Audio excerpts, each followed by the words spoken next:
Okay. So can you just tell our audience your name and what your background is?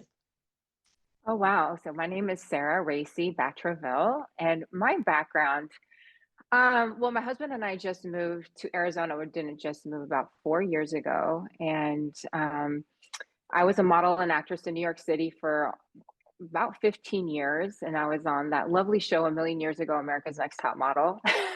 I don't even talk about it sometimes. I'm like, oh, yeah, I was on that show for, yeah. But that put me into the position to move to New York and do my acting and my modeling. And that's where I met my husband. And our child was born there. And then we moved to Arizona right before COVID. So that's kind of been the extent of my life. Besides, I got my degree from the University of Washington in sociology and criminology, and I wanted to be an FBI agent or a model. So it was FBI agent or a fashion model. And I guess fashion model took over. And that was where God wanted me for the moment. For many reasons, I realized later in life, he put me in the industry for a very significant purpose. But yeah, I'm half Persian. My dad's from Iran, and my husband is Haitian. He's the son of a Marine. So it's Oh, pretty cool. yeah. Yeah. I guess that's a brief overview.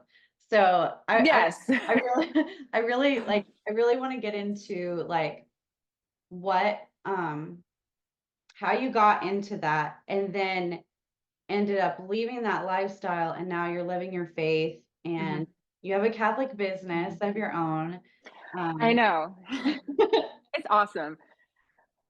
So wow, it's kind of a dark story. I kind of wrote it down as I was going through it. After I kind of got out of it, I started just writing it down. So I was on after Top Model. I was signed immediately in New York, and I moved to New York City. And I gained some weight, and I was told, "Hey, you need to lose a lot of weight, Sarah, or you're going to be dropped." So I'm all alone in New York. My mother, who raised me, a single mother, lived in Seattle, so she's 3,000 miles away.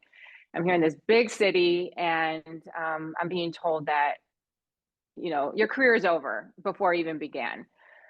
So then I the dark path, and I really started going down a dark road. In terms, I never was did drugs, and never was abused alcohol, but I had an eating disorder, and I worked out incessantly, and I was drinking like these things called speed stack, and I got very thin, like emaciated almost.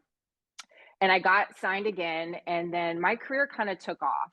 So making I was making a lot of money, and I was miserable at the same time. It was just this weird thing that was happening in my brain.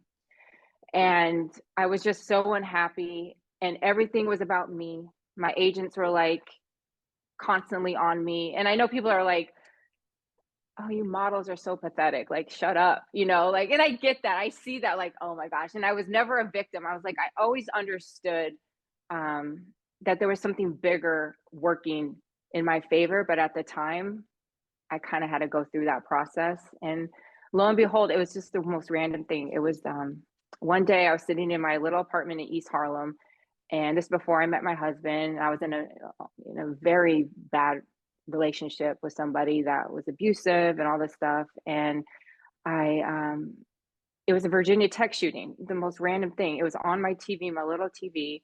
And I saw that, and I was in my apartment, and just something hit me. It was like something hit me in the face, and it was like, wake up.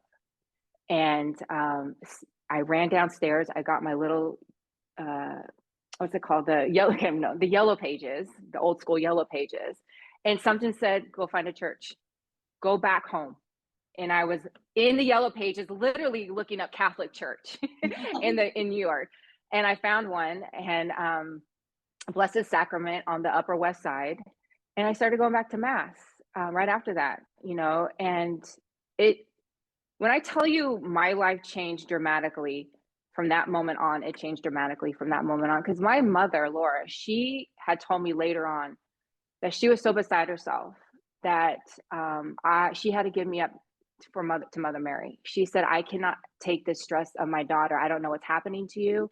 I don't know your well-being. You sound like you're almost on the edge of your ropes. You will not come back home. You're telling me you're not going to give up. But she was so afraid for me, and she couldn't afford to keep flying from Seattle to New York to check on me, and vice versa. So she said, I handed you over to Mother Mary, and I prayed for you every single day. I took it out of my hands. And when things started to turn around and I told her I was going back to church and my life was changing, is when she was like, it worked. So, Wow, that's yeah. amazing. Anyway, so did you end up completely leaving your career at that point, or No. so what So happened after that? So no, I didn't leave my career. But what's interesting, and I started to flourish. And so, and that's not to say that if you do this, everything's going to go right for you, right? But what it did was recenter my faith. So I'd always been raised Catholic. But I feel like at a certain age in your life, especially when you're a young adult, a lot of people, men and women, kind of go away from the church. And when you're younger, I feel like it's kind of forced on you with school and your parents, you go to mass. And, for me, I can only speak for myself. I was so self-involved. I was like, this is the industry. Everything's about me, my bookings. Why didn't I get that? Why am I not making more money? Me, me, me, me, me. It was gross. It was disgusting. I felt so, and so no, I stayed in the industry. But what's so funny, what was so telling is you saw the devil come out. And I really started seeing people that I thought were on my side who were, they want to make money. I mean, I get it, it's a business. It was like they became so nasty towards me. There was so much vitriol thrown in my way. Um, and it was just an eye opener. I said, wow, you really don't have my back. And that was just the very eye opening. So I've always been an entrepreneur. I started my own company. It was called Athletist. It was a cut and sew because I've always been kind of like a tomboy. And once I had Cyrus, our son, and I was going to go right back into modeling, I was with Elite Models, and I said, all right, I'm ready. I was ready to go. And then again, something hit me. It was like, I don't want to do this anymore. It was, and you saw the industry completely change. And it was like the Women's March was happening, and they were like, Sarah, you got to do this. You got to participate in this with your fist in the air. And you know me. You know what I stand for. Like, I'm not participating in this. And my husband and I sat down, and that was kind of a moment where we just said, hey, I'm okay. He's like, I'm okay with you not working right now in that. Let's start your company that you want to do and really go for that. And he was working in the city. And then let's kind of start thinking about leaving New York altogether. Let's kind of start thinking about other options for us and our family, that's going to be better for us mentally, spiritually, economically, all that. So that's why we finally made the decision to move to Arizona. So what was the timeline in all of this? Like, I know America's Next Top Model season 2 was a pretty long time ago. So A can you just million years ago. yeah, the timeline. So top model 2004. And then I got signed right out. There were so many stipulations in your contract. You could not go sign with an agency and work for an agency 2 months after that. So the summer of 2004, I moved to New York. I was broke as anybody could be, but I'm not trying to say in a narcissistic way. I was more recognized than some. Like, it was beyond my comprehension, where I would have celebrities, where I would do like these little interviews and junkets and stuff, and I would have them, can I get your autograph? Can I get a picture with you? And I'm like, what has happened? So it was just this weird paradox of like, you're broke beyond belief because top model didn't necessarily pay you any money.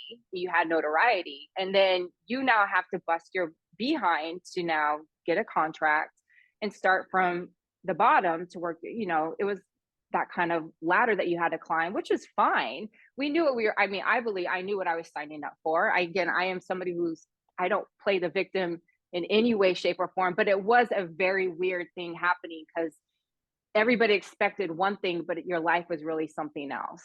And so then then I was modeling all the way. I started with a smaller agency. I got signed with Ford Models, and then with Ford Models, I got signed with Elite Models, and I ended with Elite Models in New York. And so that was 2000. My son was born in 2016. So I'd say right around 2017 is when I really started focusing more on my my company, and then started leaving. And I made the phone. I mean, we had a great phone call. I said, "You're a business. I have a business. I don't want to do this. There's no point in me wasting your time. You want to have girls that are actually going to make you money. I have no desire to do this anymore." And they were very, I mean, I'm not going to say anything bad about it. They were very nice and just like, go for it, Sarah, go do your thing. So yeah. So then and then in August of 2019, we packed up everything and drove to Arizona. Wow. So was your Yeah. husband on board with this? Like how did your husband come into play in all of this? When did you meet him, and is he Catholic So as this, well? this was the most amazing. I think this is God. I'll cry talking about this because like I'll bet what I said before that I was in a very, it was bad. And I was finally breaking away from that. It was more of a mental thing. It was nothing, it was more of like a mental relation, like a mental abuse, a little bit of physical. But I was slowly getting out of that. And my friends were like, "Sarah, you've got to let this wall down. You've got to open yourself up." And I was just so protective of myself. And so one day I am leaving. I used to shoot for Ann Taylor. That was my main client. So in middle of July, June or July in New York, the humidity's at like 100%. You're just dripping sweat. I have makeup, full makeup, hair, everything. I have naturally curly hair too. And I walk around the corner of this one of the audition places that I knew, that I was like, I'm just going to go early. Something told me just to go early.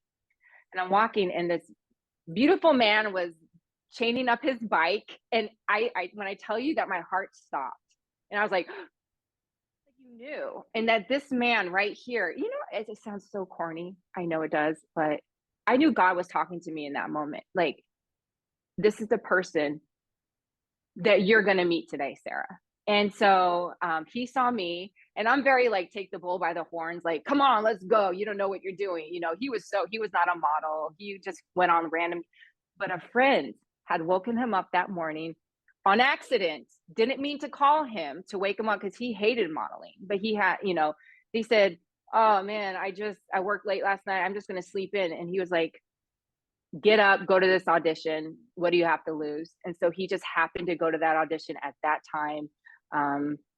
And we were inseparable ever since.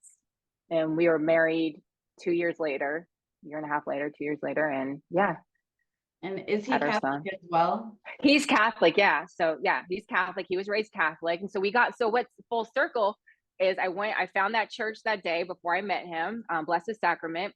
We get married in Blessed Sacrament, and our son was baptized in Blessed Sacrament. And so it was just a beautiful, circle of things within the Catholic Church that I had found in the Yellow Pages.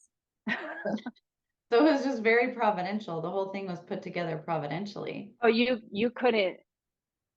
There was no other way to describe it, And I knew, and we always say that God 1000% intervened, because he was feeling the same way. He was feeling like, I'm ready to leave New York. There's nothing here for me, and I'm not meeting anybody special. Nothing that's worth my time. And lo and behold, he had something else for us. So it happened, you came back to the church before or after you met your husband? So I found the church before. Okay. So I don't, it sounds so dismal, but the Virginia Tech shooting, it was breaking news. So whatever, I want to say it was 2007, 8, or 9. I'm not sure. And that's the moment. I mean, I just remember, and I say it was like, and I wrote this down too. And it was like something hit me upside the head. So yeah. And so it was way before, I mean, it was a few years before I met him. But he was 100% open, because he was just like me. He was raised Catholic, but kind of like, you're into your own thing. You're a young adult. You're in New York City. He was a musician. He was like, I've got, he had a day job that he had to work to pay the rent, as most New Yorkers do. And his passion was music and producing. And so he didn't really think twice about it, And then we kind of came back together, and he's like, "Yeah, I'd love to go to mass with you." And pretty soon that became an every Sunday event for us. So this the kind of content that's on America's Not Next Top Model was Hmm. extremely like racy. Like My what? last name. What? I said, that's my last name, Racy. So yeah. Racy.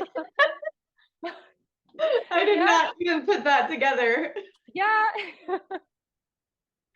So it was like provocative. So whenever did you ever feel like emptiness doing those things? And like how are you feeling now compared to what you were experiencing at the time? So I'll be honest, top model, no, because in that moment I was so, I mean, Tyra Banks at the moment to me was everything. She was somebody I wanted to emulate when I was younger. She did Sports Illustrated. She did all the things at that time I had wanted and dreamed of as a model, as do a lot of models. I mean, that's the epic career goal. Um, and so, no, just being on TV, just being in New York City filming, doing all the challenges were terrifying. But no, but I always had my faith. I mean, there was always a sense of me that I had my faith. I remember one episode we had a psychic come on, and you could hear a few of us say, "Doesn't this allow the devil to come in? You know, isn't this not? This isn't right." I did participate in it. You know, you just kind of like, well, you kind of got to do it, Sarah, if you want to be, you know, you don't want to be chastised by anybody. And again, I was what, 22, 23 years old. Um, and then I wouldn't even say top model. I would say in my career, when I started doing a lot more. And so I was meeting with Sports Illustrated. I did Maxim. I was Maxim Sexiest Girl of 2004. I was doing all these different type of ads because I was voted off for that. I mean, I made it pretty far, but my title was, you know, and that's something I had to grapple with too, as you know, as I came more and more into my faith. Like, oh, this is, I mean, I never did anything disgusting, but it was like, oh, you did do bikinis and you did do this kind of stuff. Like, how do I, you know, fit that into my faith? Or do I ask for forgiveness for that? Do I say this was a learning experience and I've changed, you know? But there are some things that I look back and say, oh my gosh, if I had the wherewithal right now, I would have never said yes to them.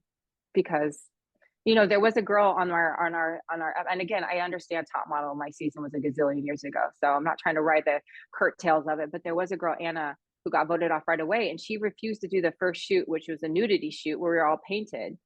And I remember a lot of us, again, just chastising her for it. She got voted off because she didn't do it, but it was because of her faith. She felt like that was only for her husband.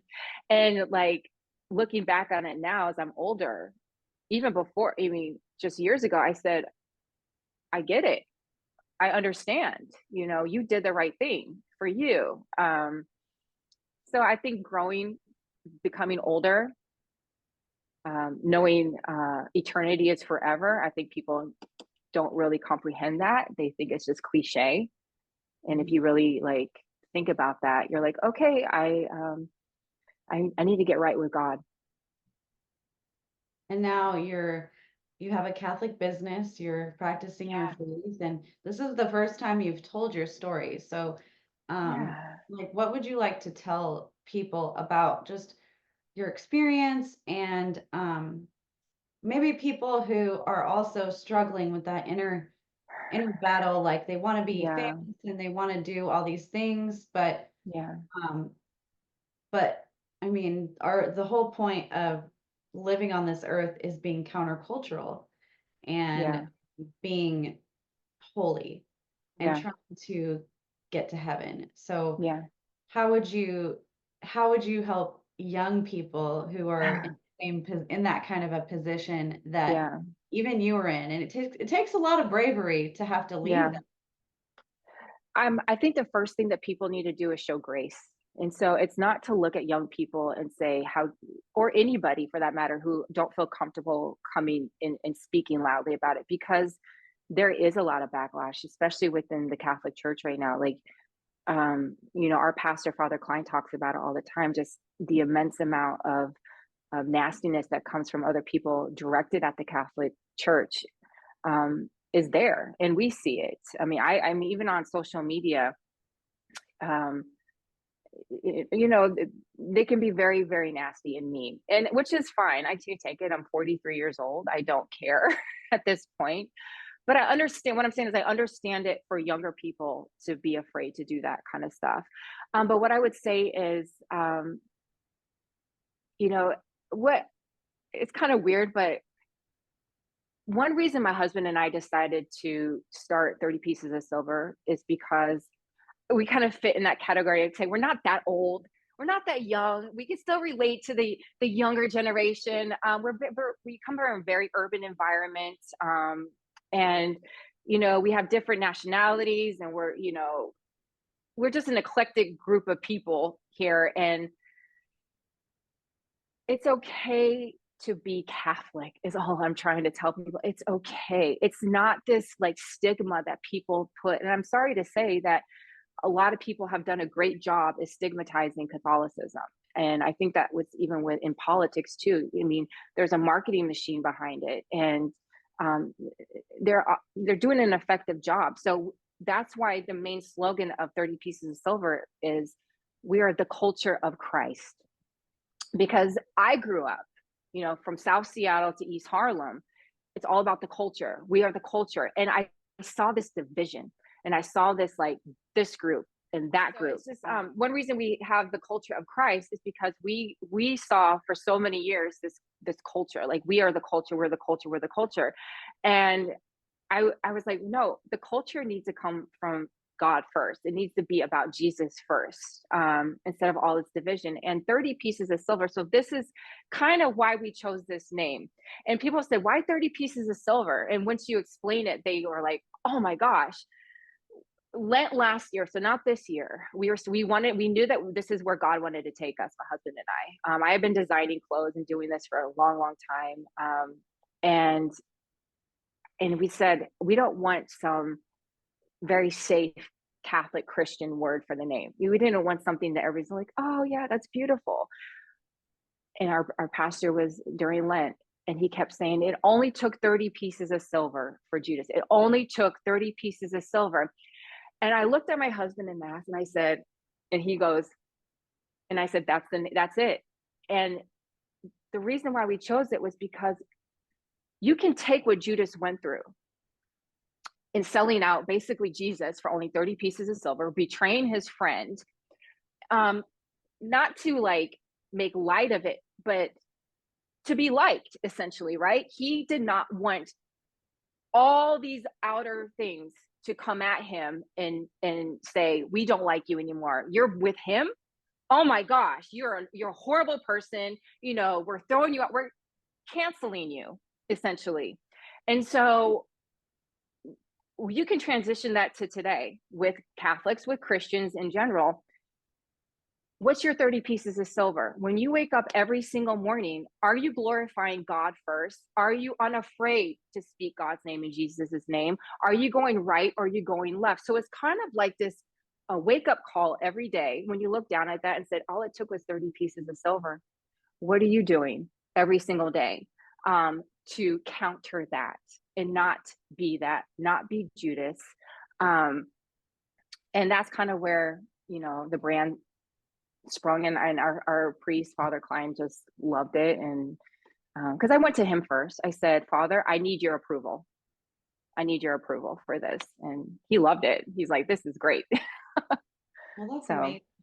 Yeah. thank you. I just think that, like, what a beautiful witness. So I wanted to ask, so what about, how did you feel? You said that your mom really turned you over to the Blessed Mm-hmm. Mother because she Mm-hmm. felt like she just there was nothing she could do.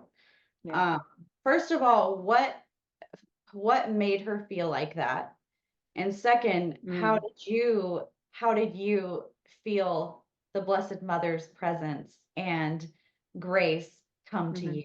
Okay, so people know me. My mom and I are best. Like my mom and I are like attached at the hip. Even today, my stepfather says the umbilical cord was never cut. We're very, very close. But no, when she thought I was just in a very, very dark place, Mhm. um, and she would do anything and everything to help me.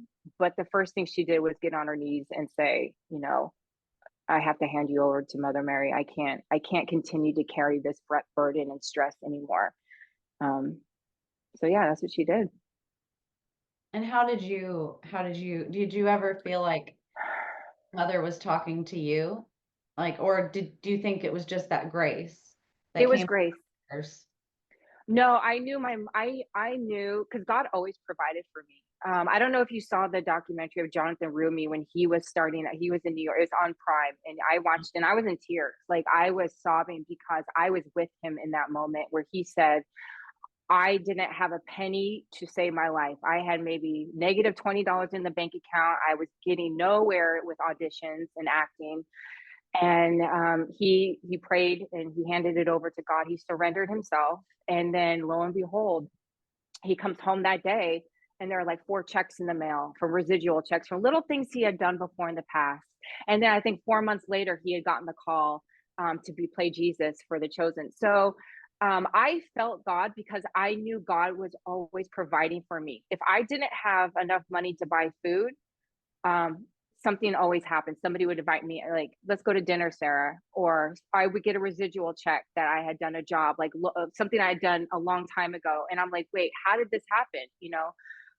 I think the moment I started going back to church and I found my church in New York was the grace and Mary coming to me. I think that moment, because my mom kind of tied it in around the same time. And then when I met my husband, when I met Pierre, I haven't even said my husband's name. I'm so sorry. When I met Pierre, Okay. he's so important to me. That guy I met, that was God. That was everything. That was a culmination of all of it. I mean, this is something my mother had been praying for so long for me, and I felt it. I mean, I told you, I felt like I was. It was just like that was God. There's no other. There's no Supernatural other. force. Oh my gosh, yeah.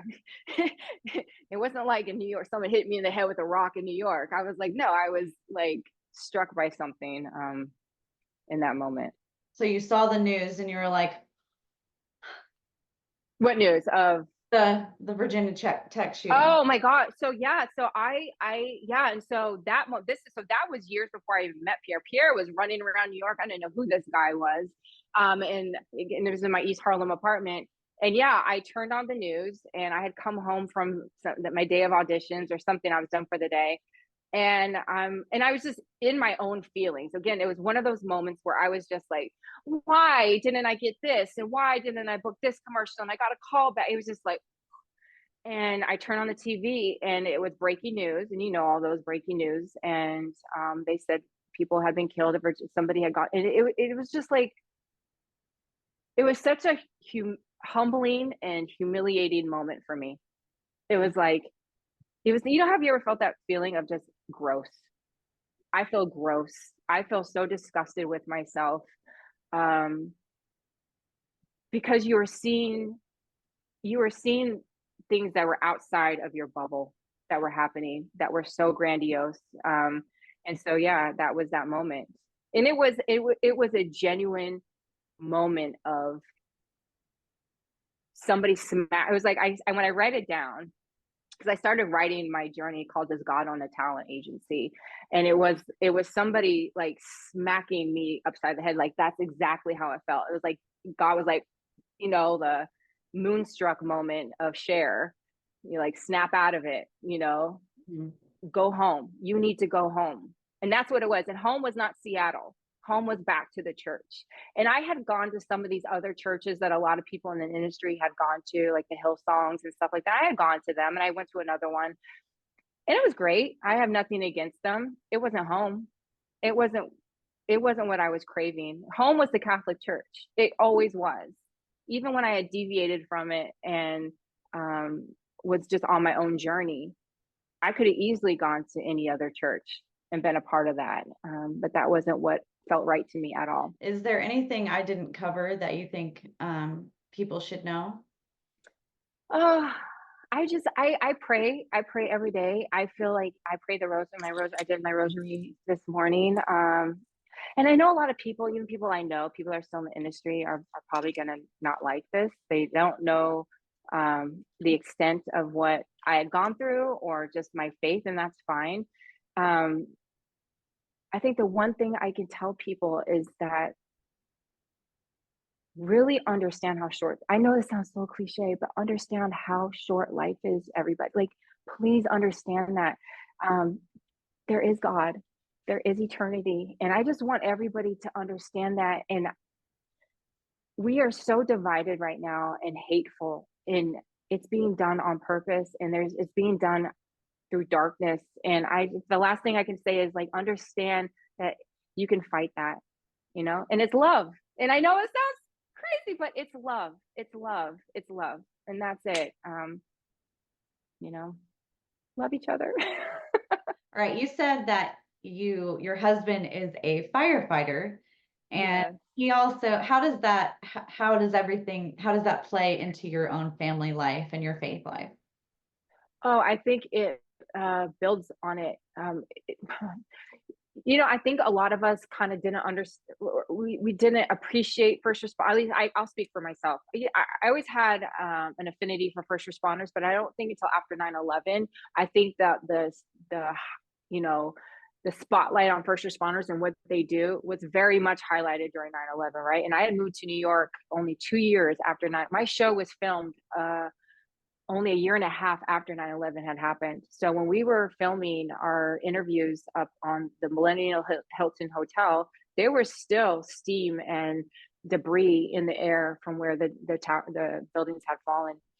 And so my husband becoming a firefighter here in Arizona, I think built his faith even more, because he sees things. And I say to him, babe, how do you see these things?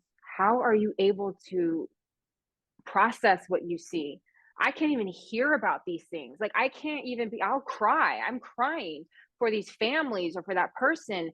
And he says, if I did not have my faith, Sarah, I don't know what I would do. And he's like, I always pray for them.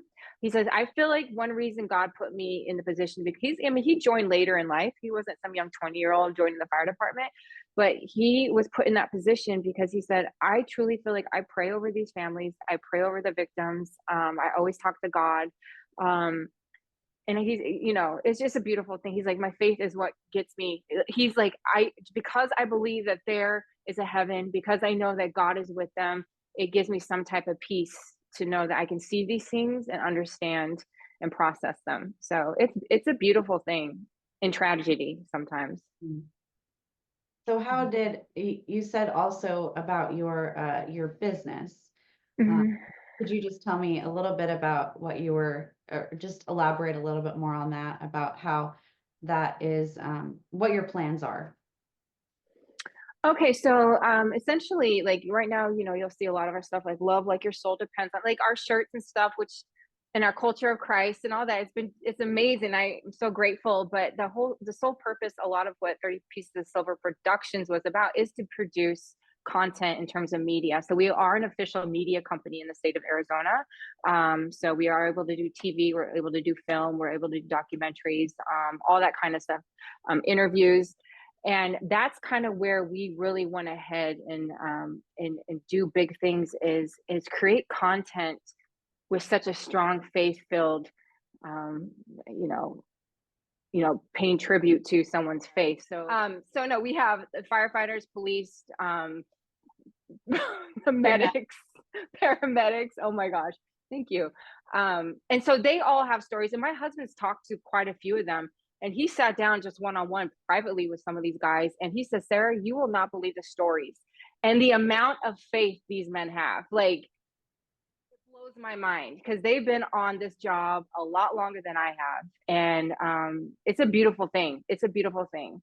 And again, first responders, I mean, I'm sure you know this, they have a lot, at least here in Arizona, they're given a lot of counseling and a lot of things for their age, just in order to deal with the things that they see, which is such a beautiful thing. Because I don't know about you, I can't speak for you. I don't know how much I could be, to see tragedy after tragedy on a daily basis like that. It takes a certain type of human being.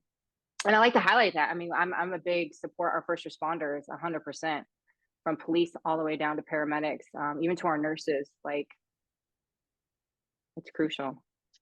Is there anything else you want to add about your story that we haven't discussed? So happy. We found we found our home here. I mean, I think finding your church is something too. Finding the church that you feel at home with is very important. So not every church is for everybody in the Catholic Church. So you can go to one, try it on, and I don't like it. I'm not okay, but when it's something fits, it fits. And I call that home. Like we found our home in terms of our church, and we absolutely love it. And so that was very important to us. Almost immediately when we moved here was finding the church that really was something that we felt that we could call home. And we did that. And it's amazing. St. Bernadette's here in Scottsdale. We love it.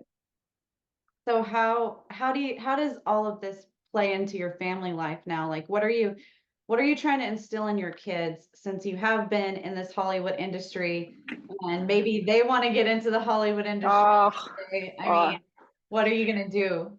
Well, that's so funny because so many people ask me, especially I get asked because I know a lot about it. I was in it for over 20 years, even before top model.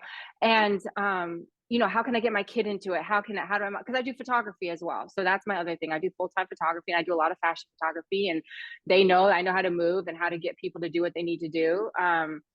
But my son, I mean, people say you got to get your son into it, Sarah. And I'm like, if I'm glued at his hip, you better believe that a lot of these parents and a lot of people think that they can just drop them off, just leave them. And no, because I saw a lot of things. I saw a lot of things on set. I saw a lot of things that were being promoted to young kids. And that's one reason why I decided to leave. There were so many things just, this my ego and my pride on this side. You still got it. You still have a good 10 years left. Let's go. Let's go. You can book more commercials. Let's make more money. Let's get that, get your relevance back. And then you're just bombarded with, what are they casting for? What is this? Why are they promoting this? Okay, it might not be what I'm going on audition for, but you see the sister magazine or the cousin magazine of this main one that's promoting this. And I just sat there and I said, this is absolutely vile. This is vile. This is disgusting. And I kind of just I don't think God could slap me any more than he did in the beginning to go tell me to go back to church. And not to say he's a violent God, but just kind of wake up, Sarah. You don't want to do this anymore. This is not anything. And that's not, I still have really good friends who are still in the industry and they love it and they're doing well. But for me, it's a personal journey. Everybody's story is different. And mine was all right, I have too much of an entrepreneurial spirit as well. I'm here with you, but I no longer I don't enjoy that part of it anymore. I don't like my photo taken all the time. I don't like, I like to be on the other side. I like to create. And so it's a fun journey now with 30 Pieces of Silver Productions, because it's what can we create? What can we do to get the younger generation and people who are kind of in this flux of, I don't know, I'm spiritual. I'm more spiritual. I mean, I get a lot of that. To each their own. But I'm oh, come on, put down the tarot cards and let me talk to you real quick. Sometimes all it takes is planting a seed and then God will take it from you. Well, and that's what I say. I will always say this. I cannot force you. I cannot, I tell people, if you start seeing people, and I'll speak for myself, and I don't know if you agree with this, but I can see why people get turned off by it, because if you have people holding signs and saying, you're going to hell because of X, Y, and Z, you're going to hell. Whoa. In the other direction too. And for me as a Catholic, and this is how I believe, you have no idea what God plans for each person. You have no idea. You don't know who's in heaven and who's in hell. And that's when even Christians start playing God, right? It's you're going to hell because of this. Well, you don't know what's in that person's heart. And you also don't know what judgment day is going to be like for that person, right? And so I cannot force you. I can show discernment. I can say, I'm not catching your vibe. I'm not really a fan of you. I don't have to be around you. My kid doesn't have to be around you. I'll pray for you. But I can't say, you're going to hell. I don't want anything to do with you, because you're X, Y, and Z. And I just think that is just a sin in itself. I don't like that at all. So exactly, planting seeds. I I think the only way you plant seeds is to tell your story and to kind of show how God changed your life individually. And this is our story. And some people are just like, wow, like, tell me more about that. Some people could say, holy cow, Sarah, you pray the rosary. That's disgusting. I mean, I know people right now who mock the rosary that are friends of mine, like just literally outright mock it and think it's just a joke. And they show videos of people getting punched in the face who are praying the rosary. And so it is what it is, but I'm not going to back down. That's what we need, more of that. I'm not gonna back down. I mean, because that's what we Yeah. need in our culture. Um, Yeah. The and culture of Christ. It's the first thing that and I say to those people, and I love you, and I love my friends, and I love people who may not agree with me. I love you. I love you. I don't agree with you. I don't even have to like you. Honestly, I mean, our pastor says you don't have to like everybody. You can love them and pray for them. And that's what I do. No, I mean, just basically, like, there's going to be people that don't agree with everything. And you do have to kind of fight, and you do have to stand up for your values, because again, I truly believe, like, you can't force anybody to do anything. But you're also not going to disrespect me. You're not going to disrespect my faith. And I'm very quick to say, all right, God bless you. I don't need this in my life. I'll pray for you. But the devil's hard at work. I know you know that.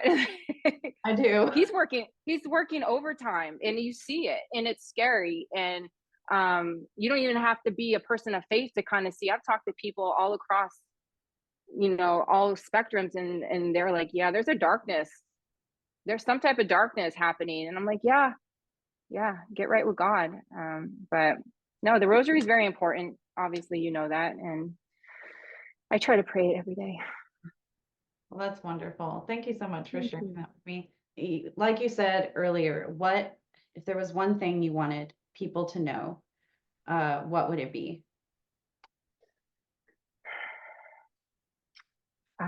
Show grace. I think everything. I think showing grace for people in this. I'm living in this moment, in this time right now. We are all put here in this moment. You are here in this moment to live out this moment in time. I was. All of us are, and there is an evil surrounding us right now, and I truly believe that. Whatever you want to call it, and it's being done on purpose, and to show grace for somebody, even if you don't agree with them, even if you don't necessarily like them, even if you are told to hate somebody or mock their religion or do something, having grace for something, oh, is so much easier and better for your soul than having hate. Hate kills. Like, it's so, I felt like I'm running for office here, but it does. It kills. It's so bad for you. And so yeah, I pray that people find God. I pray people find Jesus. But if anything, please start with having grace for one another. Thank you so much, Sarah. I really Of appreciate you being with course. me today and telling me your story. I think And our thank you so much. it. Yeah, I appreciate you having me. And I really, I love, this is my first time talking about it. So I appreciate you being there for it. Thank you. Thank you.